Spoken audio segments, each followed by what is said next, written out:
Hi friends, welcome back to Telugu వంటలు. ఈరోజు మన వీడియోలో టమాటా ఎండు రొయ్యల కర్రీ చేస్తున్నానండి. ఇలా మీరు కూడా మీ ఇంట్లో నేను చూపిస్తున్న విధంగా టమాటా ఎండు రొయ్యల కర్రీని చేసుకొని చూడండి, చాలా బాగుంటుంది. ముందుగా రొయ్యలను తీసుకొని వాటి ఎడ్జెస్ ని నేను చూపిస్తున్న విధంగా చేతితో కట్ చేసుకోవాలి. ఇలా రొయ్యలని కట్ చేసి పెట్టుకోవాలి. ముందుగా కావలసిన పదార్థాలు: 1/2 kg టమాటాలని, 2 కట్ చేసుకున్న ఉల్లిపాయలని, కొంచెం కొత్తిమీరని, 6 కట్ చేసుకున్న మిర్చీలని, అలాగే 2 రెమ్మల కరివేపాకుని, 50 గ్రాముల ఎండు రొయ్యలని తీసుకోవాలి. ఇప్పుడు ఈ రొయ్యలని నీళ్లతో శుభ్రంగా కడిగి పక్కకు పెట్టాలి. ఇప్పుడు స్టవ్ వెలిగించి బాండీలో 1 పావు నూనె పోయాలి. నూనె వేడైన తర్వాత మనం కడిగి పక్కకు పెట్టిన ఎండు రొయ్యలను దీంట్లో వేయాలి.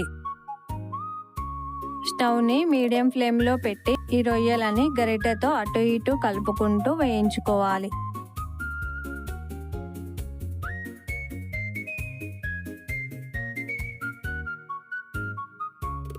ఇలా మన రొయ్యలు వేగాయి. వీటిని వేరే బౌల్లోకి తీసి పక్కకు పెట్టాలి.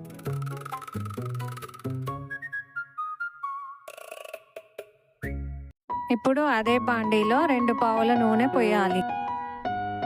నూనె వేడైన తర్వాత 1 స్పూన్ ఆవాలని, ముందుగా కట్ చేసుకున్న ఉల్లిపాయలని, అలాగే కట్ చేసుకున్న పచ్చిమిర్చీలని, 2 రెమ్మల కరివేపాకుని వేసి గరిటెతో కలుపుకుంటూ బాగా వేయించుకోవాలి.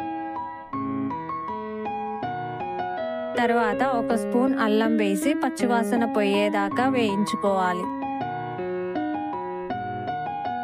ఇప్పుడు కొంచెం కొత్తిమీర వేసి గరిటెతో కలుపుకోవాలి. ఇప్పుడు దీంట్లో మనం కట్ చేసుకున్న 1/2 kg టమాటాలని వేసుకోవాలి.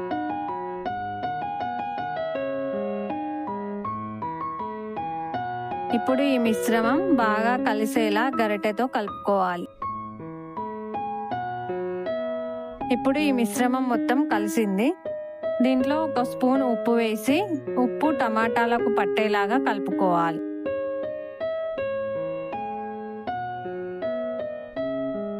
ఇప్పుడు ఈ టమాటాలని మూత పెట్టి బాగా ఉడికించుకోవాలి. ఇలా మధ్య మధ్యలో టమాటాలని మూత తీసి గరిటెతో కలుపుకుంటూ ఉడికించుకోవాలి.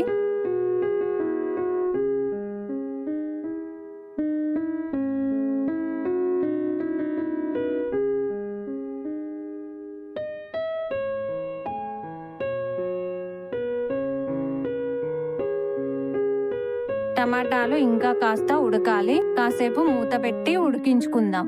మూత తీసి చూస్తే మన టమాటాలు ఉడికాయి. వీటిని గరిటెతో బాగా కలుపుకోవాలి. ఇప్పుడు 2 స్పూన్ల పసుపుని, 2 స్పూన్ల కారాన్ని, కొంచెం కొబ్బరి పొడిని, అలాగే మనం వేయించుకొని పక్కకు పెట్టిన రొయ్యలను వేసి బాగా కలుపుకోవాలి.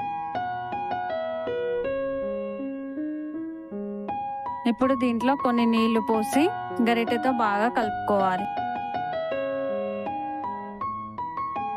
కలిపిన తర్వాత దీన్ని మూత పెట్టి కాసేపు ఉడికించుకోవాలి. ఇలా ఉడికించుకోవడం వల్ల రొయ్యలకి ఉప్పు కారం బాగా పడుతుంది. ఇప్పుడు కర్రీ ఉడికింది. కర్రీ అడగంటకుండా గరిటెతో బాగా కలుపుకోవాలి.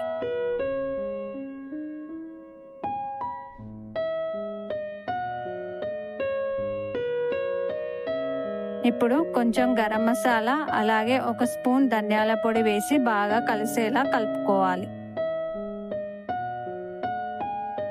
ఇప్పుడు సరిపడా అంత ఉప్పును వేసి బాగా కలిసేలా కలుపుకోవాలి.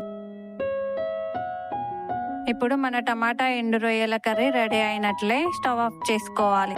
ఇప్పుడు కొంచెం కొత్తిమీర, అలాగే వేయించుకున్న రొయ్యలతో గార్నిష్ చేసుకుంటే మన టమాటా ఎండు రొయ్యల కర్రీ రెడీ అయిందండి. ఇక దీన్ని సర్వింగ్ బౌల్లోకి సర్వ్ చేసుకుందాం. ఇంతేనండి. ఈ విధంగా ఎంతో కమ్మగా ఉండే ఈ టమాటా ఎండు రొయ్యల కర్రీ మీరు కూడా ట్రై చేయండి. చాలా బాగుంటుంది. మీరే చెప్తారు చాలా బాగుందని. ఇంతేనండి ఈ రోజుకి ఈ వీడియో. మా వీడియో మీకు నచ్చినట్టయితే లైక్ చేయండి, షేర్ చేయండి. అలాగే కొత్త రెసిపీస్ కోసం మా యూట్యూబ్ ఛానల్ ని సబ్స్క్రైబ్ చేసుకోండి. ఇంతవరకు చూసినందుకు ధన్యవాదాలు.